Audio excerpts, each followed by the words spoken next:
میں ہندو سے کبھی یہ سوال نہیں کروں گا کہ آپ کے لیے کیا کانسٹیٹیوشن مقدس ہے یا ہندوازم مقدس ہے. میں کرسچن سے کبھی یہ سوال نہیں کروں گا. ہر کسی کے لیے اس کا دین مقدس ہے اور یہ واضح حقیقت ہے. Faith, identity and society. These three words have become a driving force which is taking India backward in the darkness. Are we searching future in the past? پچھلے 12 سال میں ہندوستان کی سیاست کو، ہندوستان کے انسٹیٹیوشنز کو اور ہندوستان کی سماجی روح اور سیاسی روح کو تبدیل کرنے کی کوشش کی گئی. If this country functions constitutionally and if this country returns to be a functional democracy, then there is a hope for everyone. یہ 12 سال میں آپ نے جاب مانگی، آپ کو بتایا گیا وہ دیکھیے ہم نے مسجد گرا دی. آپ نے ایکول اپرچونٹی مانگی، انسٹیٹیوشنز کی انٹیگریٹی مانگی، آپ کو کہا گیا دیکھیے وہ مسلمان اس کے گھر پہ ہم نے بلڈوزر چلا دیا، آپ خوش رہیے. آپ نے صاف ہوا مانگی اور صاف پانی مانگا، آپ نے انفراسٹرکچر مانگا، آپ کو کہا گیا وہ دیکھیے ہم نے جو ہے وقف بل لائی اور مسلمانوں کے وقف پہ جو ہے قبضہ کر لیا. کہا گیا کہ ماحول بنایا گیا کہ ہندو خطرے میں. کس سے خطرے میں؟ مسلمان سے خطرے میں. کیوں خطرے میں؟ RSS نے کہا تو مان لیجیے، BJP نے کہا تو مان لیجیے. تو جب 600-700 سالوں میں ہندو مسلمان کے ہاتھ سے خطرے میں نہیں تھا، جب مسلمان کے ہاتھ میں حکومت تھی اور بادشاہت تھی. آج آزادی کے بعد میجورٹی ہی اکثر حکومت کے عہدوں پہ فائز ہے، تو آج کہاں سے ہندو خطرے میں ہوا مسلمانوں سے؟ جرمنی آج 70 سال کے بعد بھی مافیا مانگتے پھر رہا ہے ہر جگہ. اس ماضی میں کیا جو ہم پچھلے 12 سالوں سے کر رہے ہیں. You have raised a strong voice in parliament regarding the delimitation 370. اس کا دوسرے اسٹیٹس پر کیا اثر پڑتا ہے؟ آپ نے اچھا سوال پوچھا کہ دوسرے اسٹیٹس پہ اس کا اثر کیا ہے. جی. Which is a very very important question. ایک اسٹیٹ کی کنسنٹ کے بغیر پارلیمنٹ اور گورنمنٹ، یونین گورنمنٹ یونیلیٹرلی ایک فیصلہ لے لیتی ہے اور اس اسٹیٹ کے لوگوں کی کانسٹیٹیوشنل حیثیت ہی بدل دیتی اور بدل کے ڈاؤن گریڈ کر دیتی ہے. And the people of that state are not asked for their concurrence and consent. ان کو کھاتے میں بھی نہیں لیا جاتا.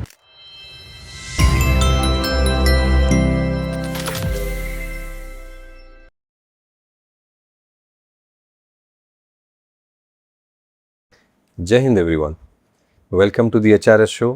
اور آج ہم آپ کی ملاقات کرانے جا رہے ہیں آغا سید روح اللہ مہدی صاحب، ممبر آف پارلیمنٹ فرام شری نگر سے. السلام علیکم. علیکم السلام. بہت بہت شکریہ سر ہمارے شو پہ آنے کے لیے.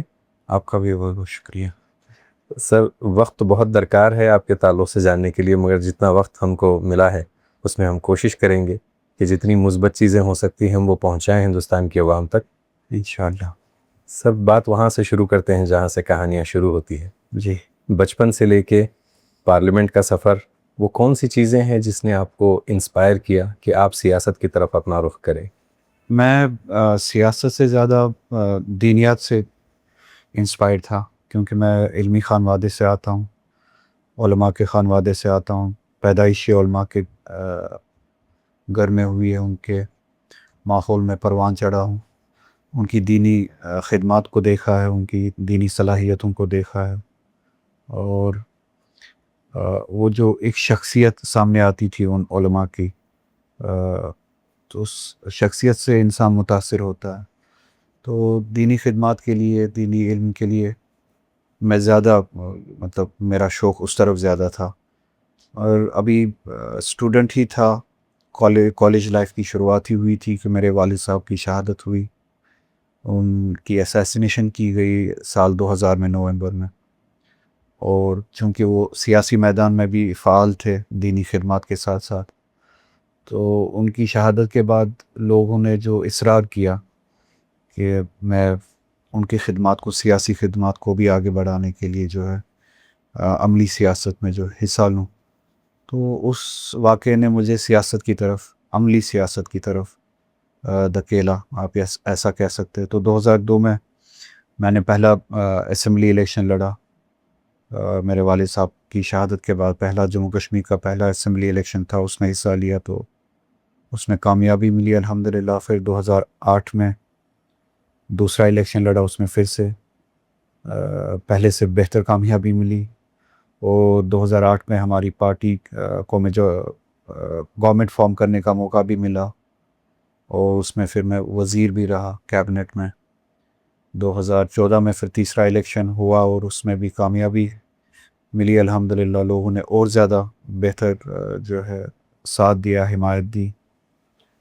اور پھر 2019 میں جو واقعات ہوئے کشمیر میں، جو ایبروگیشن ہوا آرٹیکل 370 کا، اور جو ہماری نظر میں انکانسٹیٹیوشنل تھا، ان ڈیموکریٹک تھا، کیونکہ ایک طرفہ فیصلہ لیا گیا پارلیمنٹ میں کشمیر کی عوام سے رائے پوچھے بغیر. تو اس کے بعد یہ جو اسٹیٹس تبدیل کیا گیا اور جو گرایا گیا جموں کشمیر کا آئینی اور قانونی اسٹیٹس جو تھا وہ گرایا گیا. تو اس کے بعد میں نے فیصلہ لیا تھا کہ میں اب اسمبلی میں دوبارہ نہیں جاؤں گا تب تک جب تک اس اسٹیٹس کو واپس بحال نہ کیا جائے، آئینی حیثیت کو واپس بحال نہ کیا جائے. تو میں اس اسمبلی میں تب تک پھر سے نہیں جاؤں گا. اور میں نے ایکٹیویزم کہی ہے، بات کہی ہے اسی حوالے سے اور اس اسٹیٹس کو چیلنج کرنے کے لیے 2019 کے بعد سیاست کی اس پہلو کو زیادہ اہمیت دی. اور اس دوران پھر 2024 میں پارلیمنٹ الیکشن کا موقع آیا، اور پارٹی نے بھی اور لوگوں نے بھی یہی کہا کہ اگر آپ اسمبلی میں نہیں جانا چاہتے، اب پارلیمنٹ وہ جگہ ہے جہاں پہ اس بات کو پہنچانا بہت ضروری ہے، اور وہی پلیٹ فارم ہے جہاں پہ جموں کشمیر کے عوام کی بات ہونی چاہیے، اور اس اسٹیٹس کو چیلنج کرنے کے لیے وہی ایک پلیٹ فارم ہے جہاں پہ جانا چاہیے. تو اسمبلی میں اگر نہ آپ جانا نہیں چاہتے تو آپ پارلیمنٹ میں شرکت کر کے لوگوں کی نمائندگی کرنے کی کوشش کرے. تو پھر مجموعی طور وہ فیصلہ لیا 2024 میں، پھر پارلیمنٹ کا الیکشن لڑا، الحمدللہ اس میں بھی کامیابی ملی، اور پارلیمنٹ میں جو پھر موقع ملا پھر آپ کے سامنے ہے. پھر یہاں آ کے یہ پتہ چلا کہ نہ صرف جموں کشمیر کے عوام کی بات کرنی ہے بلکہ ملک میں آئینی اور قانونی حالت ہی بہت خراب ہے. وہ جو ہارمنی ہوا کرتی تھی، سوشل ہارمنی ہوا کرتی تھی، وہ خراب ہے، اس کو زخم پہنچایا گیا ہے. مائنورٹیز کے ساتھ زیادتیاں ہو رہی ہے، اس میں مسلمان سب سے زیادہ اس عطاب کے شکار ہے. تو جموں کشمیر کے ساتھ ساتھ ملک کے مائنورٹیز اور بالخصوص مسلمانوں کی بات کرنا بھی بہت اتنا ہی ضروری ہے. اور آئین کے حق میں، قانون کے حق میں، جمہوریت کے حق میں بات کرنا اتنا ہی ضروری ہے جتنا جموں کشمیر کے پرٹیکولر مسائل کے بارے میں بات کرنا ضروری ہے. تو اس کو بھی یہاں آ کے پھر بات کا بڑا اور سیاست کا بڑا، اور جب سیاسی نظر دوڑائی تو لگا کہ ذمہ داری اس سے بھی بڑی ہے جتنا سوچا تھا. I'm really amazed because everything which you have spoken just now, it's like a concise statement of all the questions that I have. سارا کچھ میں ایسے دیکھ رہا ہوں کہ جیسے میں ٹریلر دیکھ رہا ہوں. ابھی جتنا بھی آپ نے کچھ کہا ہے ان تمام ایشوز پر ہی تھوڑا سا خلاصہ کلام کے ساتھ I would like to have your views and your perspectives to be reach out to the Indian people. مگر یہ تعجب ہے میرے لیے کہ جو میں نے آپ سے سوال پوچھنے ہیں وہ تمام سوالات کا آپ نے من جملہ جو ہے ایک جواب دے دیا ہے یہاں پہ. میں اگلا سوال آپ سے یہی پوچھوں گا کہ آپ نے بات کی کہ آپ ایک ریلیجیس جو ہے اپ برنگنگ کے بیک گراؤنڈ سے آتے ہیں. والد صاحب کی شہادت اور ان کی جو پولیٹیکلی ان کی جو خدمات رہے ہیں ان تمام چیزوں نے بھی آپ کے اوپر جو ہے تاثر رکھا ہے اپنا. جبکہ آج کے اس دور میں ہم ایک تعجب بھری چیز دیکھتے ہیں، faith, identity and society. These three words have become a driving force which is taking India backward in the darkness. Are we searching future in the past? We have to go back to the past to correct the course for the future. کیونکہ 10 سال میں اب 12 سال ہو گئے ہیں.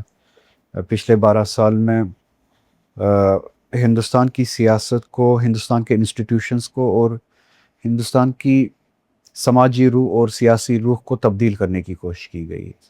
جن بنیاد پہ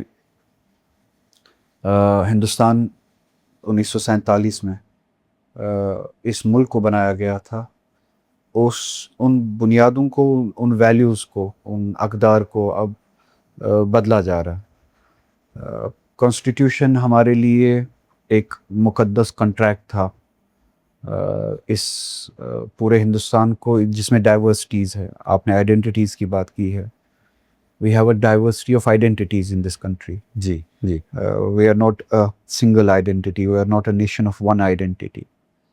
We are a nation of different identities.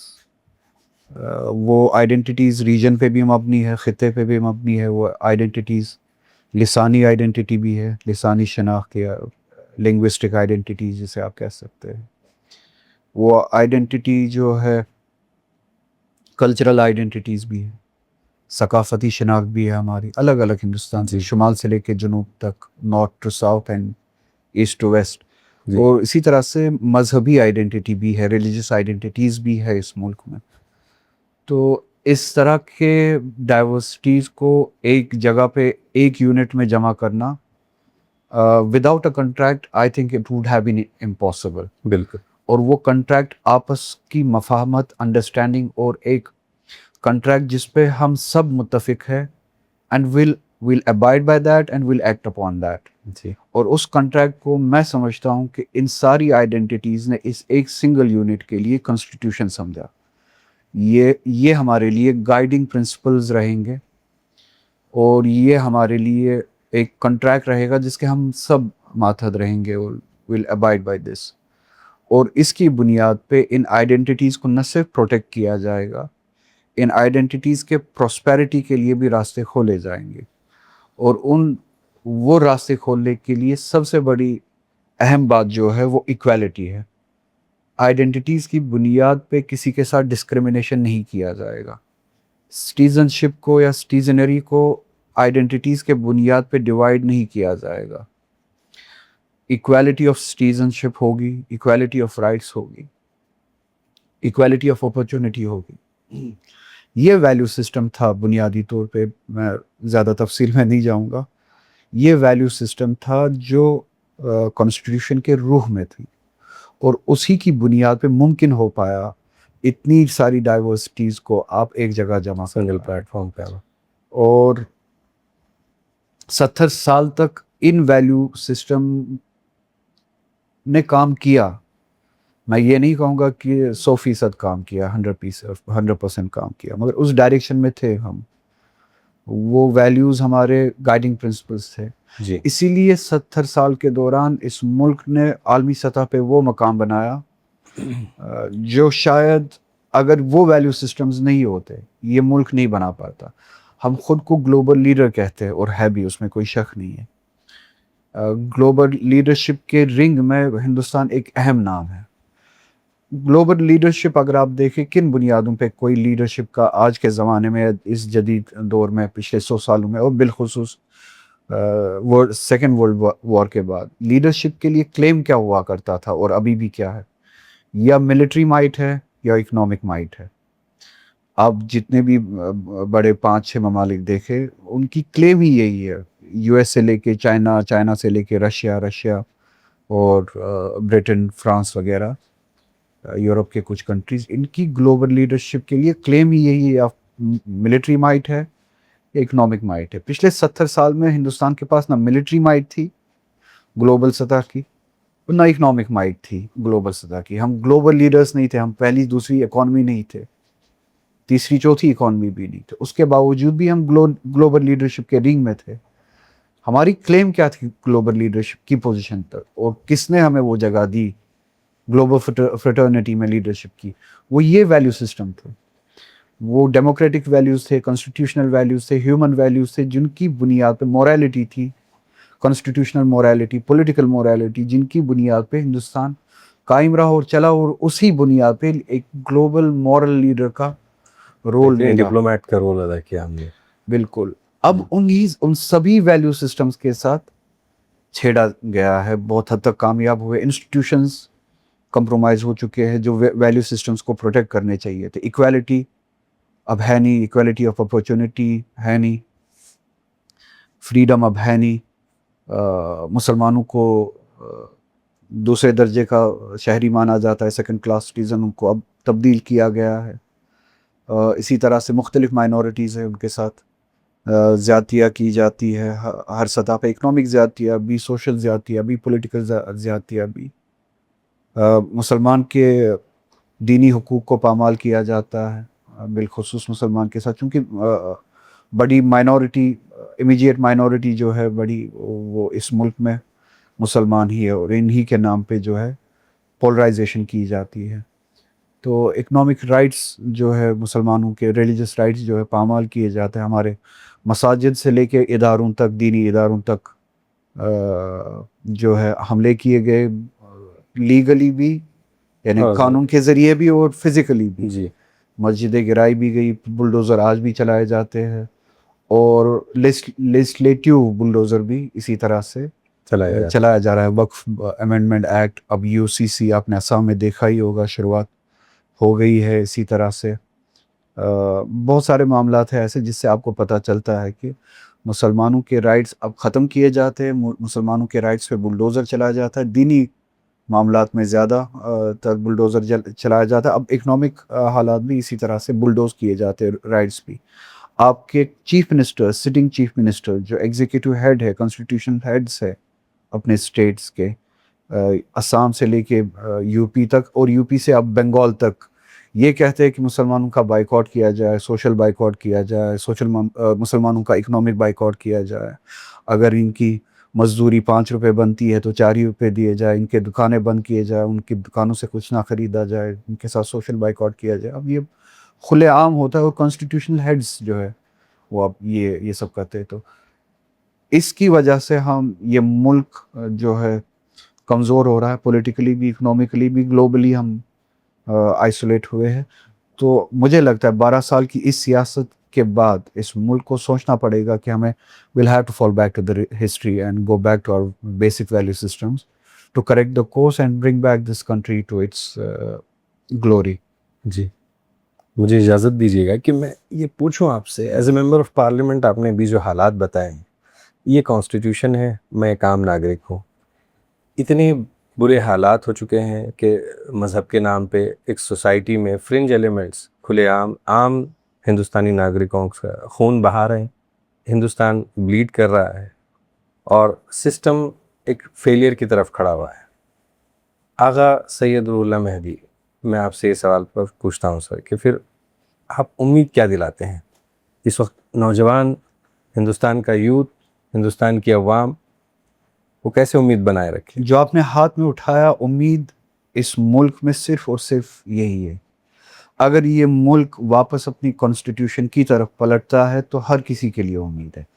اگر اسی کانسٹیٹیوشن کو پامال کیا جاتا, کمپرومائز کیا جاتا ہے, تو پھر مایوسی, نا امیدی نہ صرف مسلمانوں کے لیے, مرحلہ وار ہر کسی سیکشن آف دا سوسائٹی جو ہے اس پہ یہ عطاب گرے گا, اور اس کا نتیجہ ہر کوئی سیکشن دیکھے گا. میں نے جیسے کہ کہا, جو آپ نے یہ اٹھایا, ہمارے دین کے بعد ہندو کے لیے سناتن دھرم, مسلمان کے لیے اسلام, بدھسٹ کے لیے بودھ دھرم, اسی طریقے سے کرسچینٹی, عیسائیوں کے لیے یہ مقدس ہے. میں ہندو سے کبھی یہ سوال نہیں کروں گا کہ آپ کے لیے کیا کانسٹیٹیوشن مقدس ہے یا ہندوازم مقدس ہے. میں کرسچن سے کبھی یہ سوال نہیں کروں گا آپ کے لیے کرسچینٹی مقدس ہے یا کانسٹیٹیوشن مقدس ہے. ہر کسی کے لیے اس کا دین مقدس ہے, اور یہ واضح حقیقت ہے. میں نے اس بارے میں پارلیمنٹ میں بھی, حالانکہ میرے پاس وقت بہت کم رہتا ہے, میں نے پارلیمنٹ میں بھی بات کی ہے, اور ثبوت کے ساتھ سبسٹینشلی بات کی ہے کہ آپ کے لیے بھی, ہمارے ہندو سماج کے لیے بھی, ہندو بھائیوں کے لیے بھی سناتن دھرم مقدس ہے ملک سے. اور اس کی مثال یہ ہے کہ جب پچھلے 10 سالوں میں یہاں سے بہت سارے سٹیزنز مائیگریٹ ہوئے ہندوستان سے بائی ول, جنہوں نے کافی بڑی تعداد میں, ملینز میں, جی, اور ان کی 99.99% جو ہے وہ ہندو دھرم سے واپس ہے. تو پتہ یہ چلتا ہے کہ انہوں نے اپنی نیشنلٹی کو بدلا, اپنے ملک کو بدلا, مگر اپنے دھرم کو نہیں بدلا. جی, ملک ان کے لیے بھی سیکنڈری ہے دھرم کے بزاوی. میں یہ بات کہنا چاہتا تھا, دھرم ان کے لیے بھی پرماننٹ ایک حقیقت ہے. وہ چاہے کہیں بھی جائے وہ ہندو رہیں گے.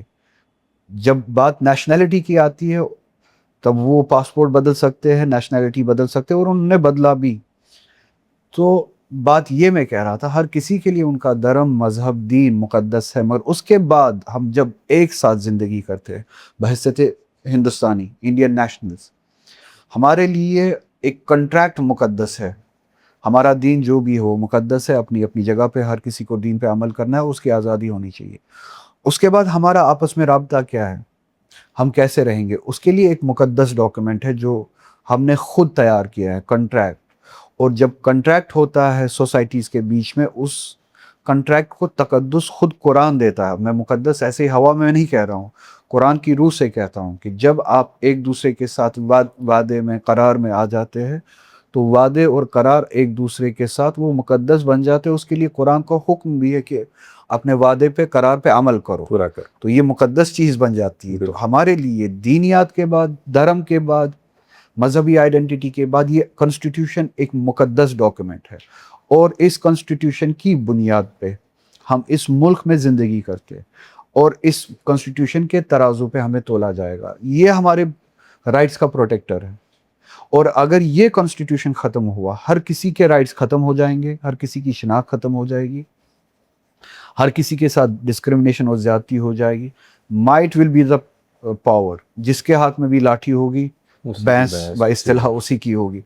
تو امید اس ملک میں, اگر اس ملک کو اسی گلوری کے ساتھ باقی رہنا اور آگے چلنا بھی ہے انشاءاللہ, تو امید صرف اور صرف یہ ہے کہ this nation has to fall back to the constitution and the rule of the law has to be the reality. کسی ایک خاص پارٹی کی آئیڈیالوجی کی, فار ایگزامپل اس وقت RSS کی مرضی پہ, ومز پہ, آئیڈیالوجی پہ, بی جے پی کی ومز اور مرضی پہ یہ ملک نہیں چلے گا. اگر یہ ایسے ہی کسی کا طاقتور تنظیم کے ومز پہ چلا تو ہر کسی کے ساتھ کسی نہ کسی وقت ڈسکرمنیشن ہوگا, زیادتیاں ہوگی. اور جس طرح قتل ہوتا ہے, حقوق کا بھی قتل ہوتا ہے, انسانوں کا بھی قتل ہوتا ہے. اگر ملک واپس آ جاتا ہے RSS کی آئیڈیالوجی سے, بی جے پی کے مائٹ سے, آئیڈیالوجی سے پلٹ کے واپس کانسٹیٹیوشن پہ, ہر کسی کے لیے جو ہے پھر امید ہے, اور ہر کسی کے لیے ایکویلٹی ہے. یہاں پہ میں نے کہیں یہ نہیں کہا کہ ہندو کو مسلمان اسلام دھرم پہ, اسلام مذہب پہ واپس کے پلٹ کے آنا پڑے گا, یا مجھے جو ہے ہندو دھرم کی طرف دیکھنا پڑے گا. نہیں, جس کا دھرم جو ہے, جس کا مذہب جو ہے, جس کا دین جو ہے, وہ اپنی جگہ, وہ تقدس اپنی جگہ, مگر ہم سب ایک کامن کنٹریکٹ اور وعدہ اور قرار جو ہم نے ایک دوسرے کے ساتھ کیا ہے, اس کانسٹیٹیوشن کی طرف پلٹ آئے. If this country functions constitutionally and if this country returns to be a functional democracy, then there is a hope for everyone. If this constitution is compromised, if the democracy in this country is compromised or diluted, then there is hope for no one. As you are witnessing, there are a lot of issues happening with the youth especially. وہ youth Kashmir کے بھی ہیں اور وہ پورے ہندوستان کے بھی ہیں. نیٹ کا ایک ایگزامپل لے لیجئے, یا پھر جس طریقے سے چیزیں ہو رہی ہیں ان امپلائمنٹ کو لے کر, تو یوتھ میں کہیں نہ کہیں یہ فیکٹر دیکھا جا رہا ہے کہ they are and they have already lost hope in the politics and politicians of India. اس کا جواز کیا, اس کو کیسے ایک خیر کی طرف بلایا جائے, اس کو کیسے پازیٹیوٹی کی طرف بلایا جائے, جبکہ جو لوگ یہ فرنج ایلیمنٹس جو ہیں وہ ریپرزینٹ کر رہے ہیں, جو لوگ بیٹھے ہیں پاور پہ. تو اس کا جواب یہی ہے, اور میں یوتھ کی طرف ایڈریس کر کے یہ کہنا چاہوں گا, یہ 12 سال میں آپ نے نوکری مانگی, جاب مانگی, آپ کو بتایا گیا وہ دیکھیے ہم نے مسجد گرا دی. جی.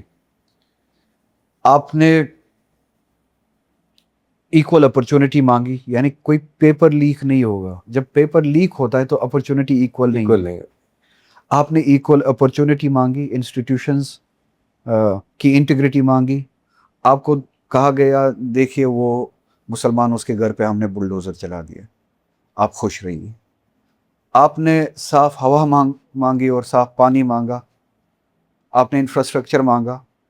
آپ کو کہا گیا وہ دیکھیے ہم نے جو ہے مدرسے کو بند کر, وقف بل لائی اور مسلمانوں کے وقف پہ جو ہے قبضہ کر لیا.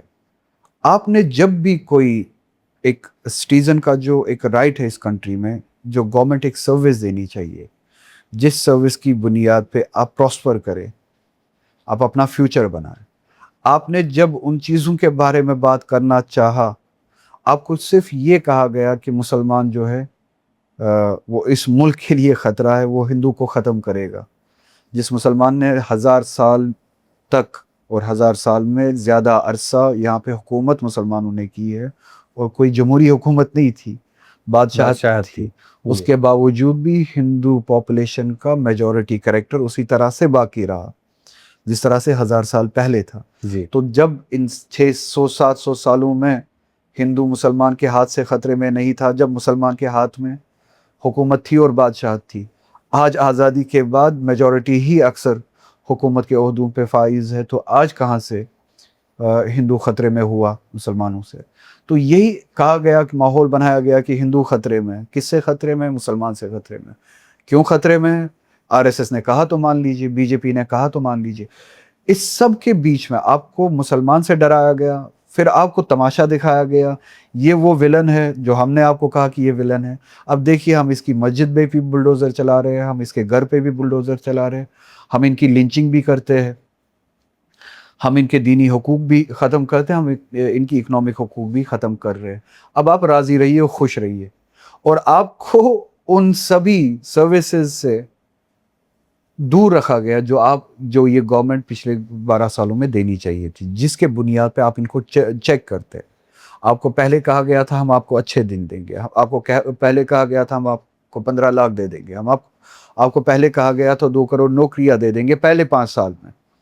آپ کو پہلے کہا گیا تھا کہ فورن ڈائریکٹ انویسٹمنٹ آئے گا. آپ کو پہلے کہا گیا تھا کہ میک ان انڈیا ہوگا اور انڈسٹریز ہر جگہ ہوگی, جس کی وجہ سے جاب اپرچونیٹیز بڑھے گی. اس کے بعد وہ الیکشن جیتنے کے بعد مسلسل آپ کی توجہ یا تو بابری مسجد کی طرف, مائنورٹی آپریشن کی یا مائنورٹی آپریشن کی طرف, مسلمانوں کے گھروں سے لے کے ان کے مسجدوں سے لے کے ان کے جان تک آپ کی توجہ پھیری گئی.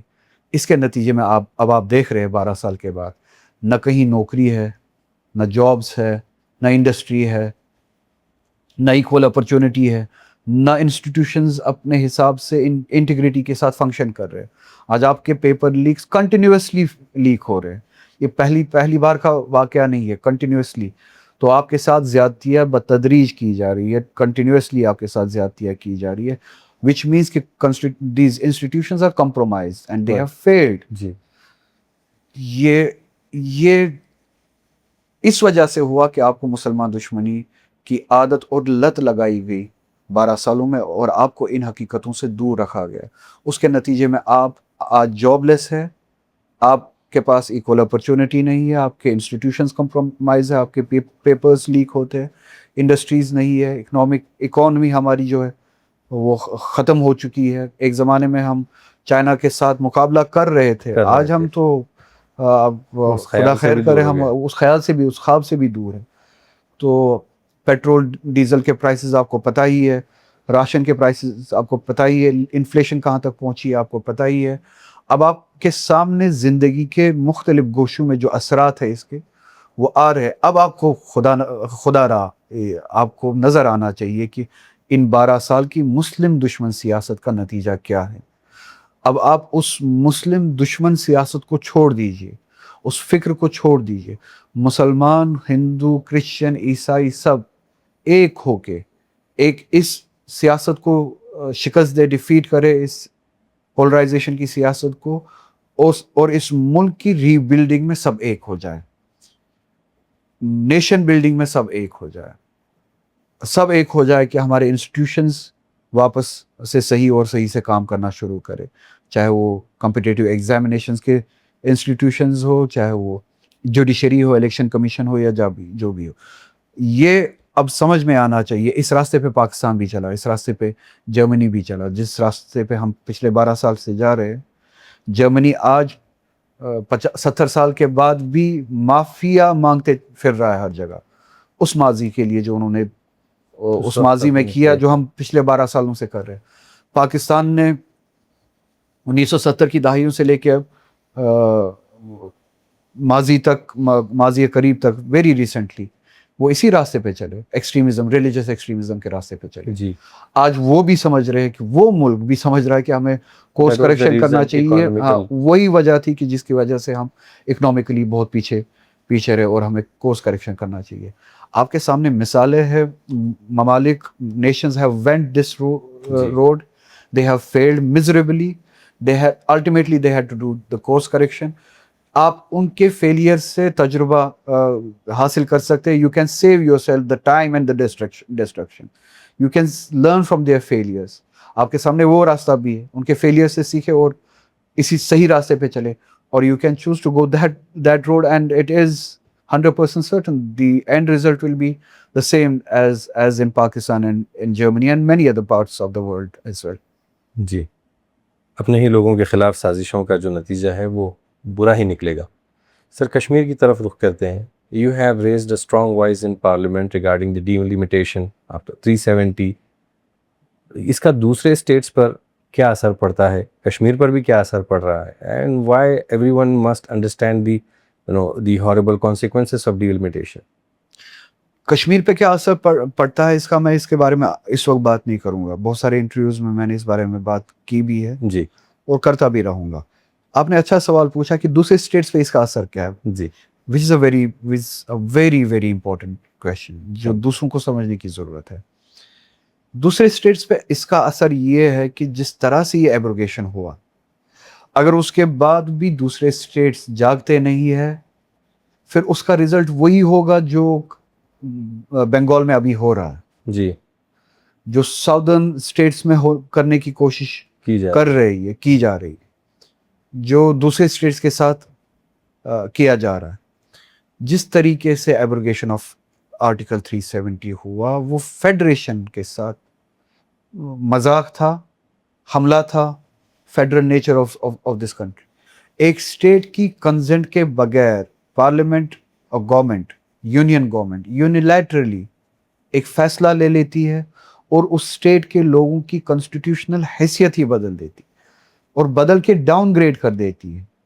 And the people of that state are not asked for their concurrence and consent.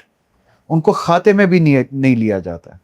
which means اگر آپ کرناٹکا سے آتے ہیں, آپ کے لیے سیکھ یہ ہے کہ کسی بھی دن اگر ایک پرٹیکولر پولیٹیکل پارٹی, آپ مان لیجیے hypothetically northern Hindi heartland سے میجورٹی کے قریب نمبرز لے آتی ہے پارلیمنٹ, اور دائیں بائیں سے کچھ اور ممبرس لے آتے ہیں اور ان کی میجورٹی بن جاتی ہے.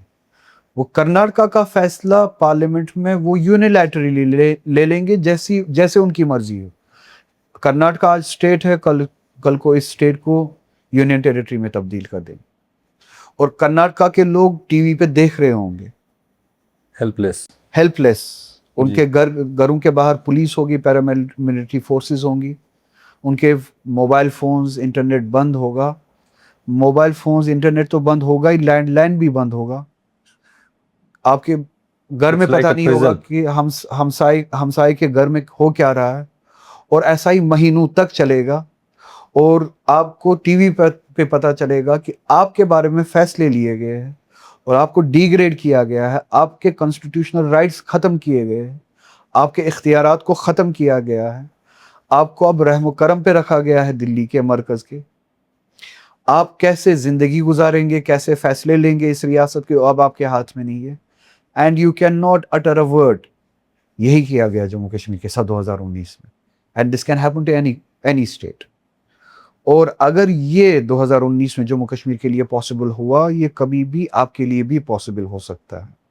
کیا کرناٹکا نے, ساؤتھ انڈیا نے, بنگال نے, نارتھ ایسٹ انڈیا نے, اسی طرح سے گجرات سے لے کے کشمیر, پنجاب انکلوڈنگ ہریانہ, سب, کیا ہم نے اس ملک کے ساتھ جڑنے کا فیصلہ اسی لیے کیا تھا کہ خاص ایک خطے کے لوگ, ایک زبان کے لوگ, چونکہ ان کی پاپولیشن زیادہ ہے اس لیے ان کا نمبر جو ہے زیادہ ہوگا پارلیمنٹ میں, وہ کبھی بھی کوئی بھی فیصلہ لے سکتے ہیں ہمارے بارے میں, اور ہم سے پوچھا بھی نہیں جائے گا, ہم سے کنسنٹ اور کنکرنس لی بھی نہیں جائے گی, اور ہمیں ان کے ڈکٹیشن کا اور ان کے فیصلے کا غلام بننا پڑے گا.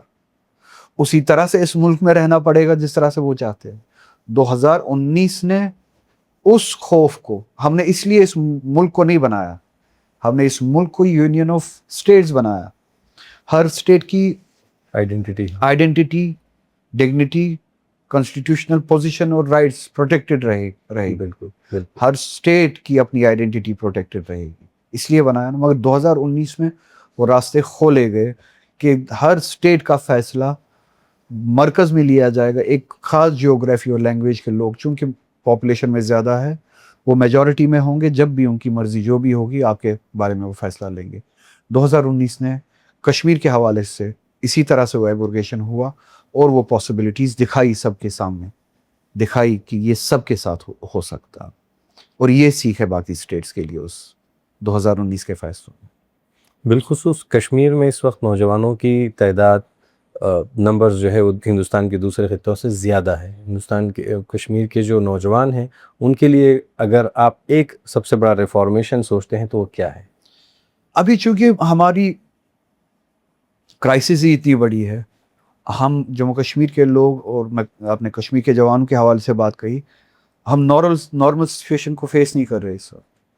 میں نارمل سچویشن میں ان کے لیے نارمل سی بات کرتا، جو کرناٹکا کے جوان جو ایسپائر کرتے، جو تمل ناڈو کے جوان جو ایسپائر کرتے، آندھرا کے جوان جو ایسپائر کرتے، شاید اسی ایسپریشن کی بات میں جموں کشمیر کے جوانوں کے حوالے سے کرتا. مگر ہماری ایگزسٹنس کرائسس میں we have a existential crisis at the moment. Jammu Kashmir کے لوگ کانسٹیٹیوشنلی ہماری ایگزسٹنس کرائسس میں ہے، ڈیموکریٹکلی ہماری ایگزسٹنس کرائسس میں ہے.